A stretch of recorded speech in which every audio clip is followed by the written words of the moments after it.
déjà, individuellement, les mecs doivent faire mieux.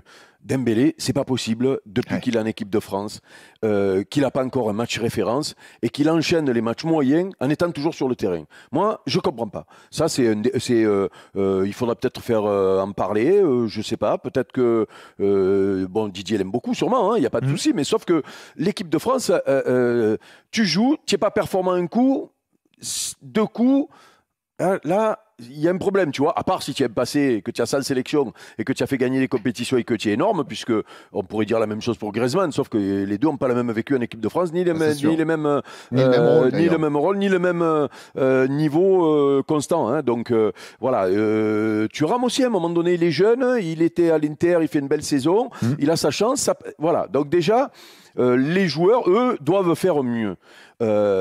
Ensuite, c'est clair que Didier, déjà, par rapport à ce que je viens de dire, il a une responsabilité dans sa composition d'équipe, c'est-à-dire faire jouer les meilleurs. Peut-être que ce n'est pas les meilleurs sur le terrain en ce moment.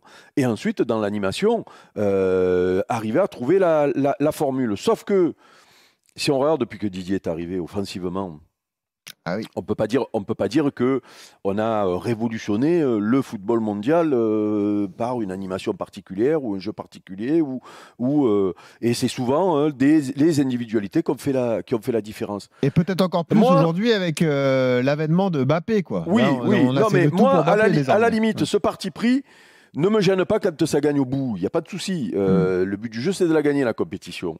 Là, on a trouvé une efficacité défensive, une solidité défensive. Je pense que les équipes qui jouent contre nous doivent se gratter la tête avant pour dire comment on va faire pour se créer des occasions, comment on va faire pour marquer. Ça, c'est un vrai point fort. Après, tu peux prendre le parti de jouer les contres ou de jouer sur tes individualités. Après, Eric... Sauf que là, on a et Mbappé et Griezmann qui sont moyens en ce moment. Après, Eric, heureusement que l'aspect défensif, c'est notre point fort, parce que avec tout ce qu'on met en œuvre pour être solide défensivement, j'espère que c'est notre point fort. Parce que si demain, moi, j'ai un pavillon et que je mets 3 chiens dans mon jardin, que je mets un digicode, que je mets 2 portes blindées, si et des caméras, si je vois pas qui me cambriole ou si je me fais cambrioler, je vais quand même me poser des questions. Donc, si heureusement que notre animation défensive elle est bonne sur le début d'Euro, parce qu'on a un sélectionneur qui fait tout pour. Donc pourquoi le principal responsable c'est Deschamps de l'inefficacité offensive? Moi je suis d'accord avec Eric sur la responsabilité de certains et ils doivent faire beaucoup mieux. Ousmane Dembélé, décevant. Antoine Griezmann, moi je l'avais déjà dit après le match contre l'Autriche, je le trouve décevant, surtout qu'aujourd'hui Griezmann n'est plus le milieu relayeur qu'on avait vu en 2022. Là, Didier Deschamps le fait jouer beaucoup plus haut et donc il doit redevenir un attaquant. Et pour l'instant, c'est pas un attaquant sur les deux premiers matchs. Quand tu compares avec Gundogan qui joue à peu près dans ce poste-là en Allemagne ou d'autres, il doit dans le dernier tiers du terrain être beaucoup plus impactant. Maintenant, moi, ce qui me dérange, et pourquoi je vais aller plus sur Deschamps que les joueurs, c'est que les signaux qu'envoie Deschamps. Alors attention. Il n'y a pas d'inquiétude. Hier, tu es meilleur que les Pays-Bas. J'ai trouvé les Pays-Bas très décevants. Ça reste très cohérent ce qu'on fait. Maintenant, le problème, c'est que quand tu fais le parti pris de mettre Rabiot aussi haut, Kanté aussi haut, de mettre Chouameni, notamment le garant de l'équilibre, c'est qu'à un moment donné, ces joueurs-là se retrouvent à des positions qu'ils ne doivent pas être. Moi, je suis désolé. Adrien Rabiot, regardez les stats d'Adrien Rabiot, c'est pas son rôle de marquer des buts. Ni N'Golo Kanté. Et quand tu vois qu'hier, le joueur le plus offensif du match, celui qui est le plus impactant, c'est N'Golo Kanté, c'est pas normal. Moi, je veux bien qu'il ait ce plan de départ. Ok, très bien. Mais quand tu vois qu'en deuxième mi-temps, il y a la place, qu'on est meilleur que les Pays-Bas nous mettent pas en difficulté. On peut pas avoir 3 attaquants sur la fin de match.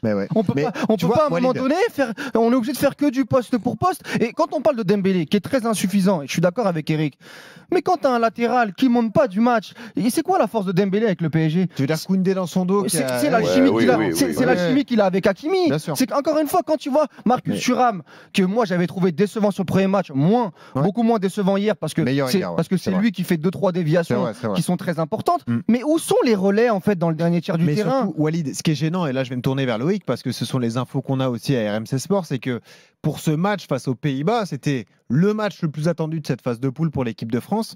On a vraiment l'impression, et ça s'est confirmé, on a été meilleur qu'eux. Mais surtout que l'équipe a été construite pour détruire le jeu néerlandais, pour bloquer Dumfries. C'est-à-dire que déjà on s'est mis dans une réflexion défensive, c'est ça le problème. Vous n'êtes pas surpris de ça quand même. Oui, mais pas surpris. Deschamps est en équipe de France depuis 12 ans. Donc, on n'est pas surpris, Loïc, mais par rapport à 2022, non, mais par rapport à 2022, je rappelle qu'en 2022, c'était Mbappé à gauche, Dembélé à droite, Griezmann dans un rôle milieu relayeur numéro 10 et Giroud en 9. Au départ. Au départ. Non, tout à fait. Et je me rappelle de la phase de poule, après le match contre le Danemark, tous les observateurs avaient dit mais purée, enfin, on joue, c'est cool, c'est rafraîchissant.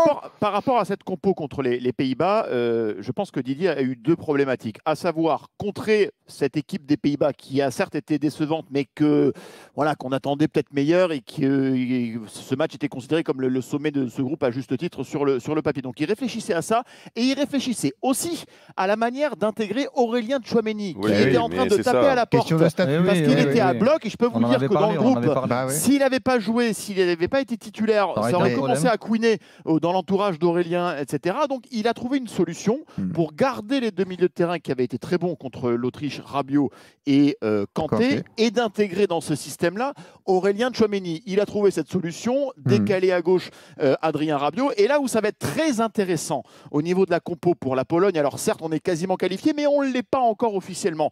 Qu'est-ce qu'il va faire Deschamps? Est-ce qu'il va garder ce trio-là, ou est-ce qu'on peut imaginer qu'il puisse faire souffler, pourquoi pas, N'Golo Kanté, 33 ans, il enchaîne les matchs là tous les 3 jours, alors il a une très bonne condition physique, on a été tous agréablement surpris par ce qu'il a dégagé après sa saison en Arabie Saoudite, mais bon, c'est peut-être pas idiot d'éventuellement le faire souffler sur ce 3e match-là, d'autant que c'est peut-être la solution humainement et socialement dans le vestiaire la plus facile, on va dire, de sortir Kanté, ou est-ce qu'il va le maintenir, et donc quelles options il va mettre? Le problème va se reposer derrière, quoi qu'il arrive. Et tu veux que je te dise, d'accord avec toi, Eric, bien sûr qu'il va se reposer. Je ne sais pas si c'est votre cas à vous trois d'ailleurs, mais moi la crainte que j'ai, c'est que dès que les matchs importants vont arriver, on va rester avec cette structure juste en intégrant Mbappé et en sortant peut-être un Marcus Thuram. On va avoir et c'est ça le problème, c'est qu'on peut aller jusqu'à la fin de cette compète avec cette stratégie. Mais moi personnellement, ça me dérange d'être dans la facilité, dans le choix facile pour s'éviter des problèmes.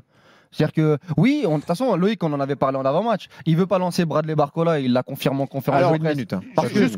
Juste petite parenthèse là-dessus, il nous a quand même avoué hier en conférence de presse qu'il a vraiment hésité à le lancer en fin de match. Mais ce qui a fait pencher la balance, c'est le manque d'expérience de Barcola. Donc, pas de risque là-dessus. Et derrière, on essaie de contenter tout le monde. Allez, on fait plaisir à tout le monde au milieu de terrain pour ne pas avoir de problème. Mais moi, à la limite, et je laisserai terminer Eric derrière, c'est que dans un premier temps, tu le fais parce que tu as peur des Pays-Bas sur la compo de départ. Mais en deuxième mi-temps, Loïc, Tchouaméni, il doit faire 90 minutes. Rabiot, il ne peut pas à un moment donné. En plus, il était sorti contre l'Autriche. Il ne peut pas être préservé et mettre un joueur offensif pour aller chercher la gagne. Eric. Non, mais l'histoire Barcola, donc il n'a pas d'expérience. Mais on le sait avant la compétition qu'il n'a pas d'expérience. Pourquoi tu le prends s'il n'a pas d'expérience? Si tu le prends, ça veut dire qu'il peut t'amener quelque chose. Et s'il y a bien un match où il doit pouvoir le faire, c'est celui-là. Ensuite, les débats. Si tu rentres jamais en boîte de nuit, tu peux pas devenir habitué. C'est ça, voilà, exactement. T'achètes pas de bouteille. Exactement.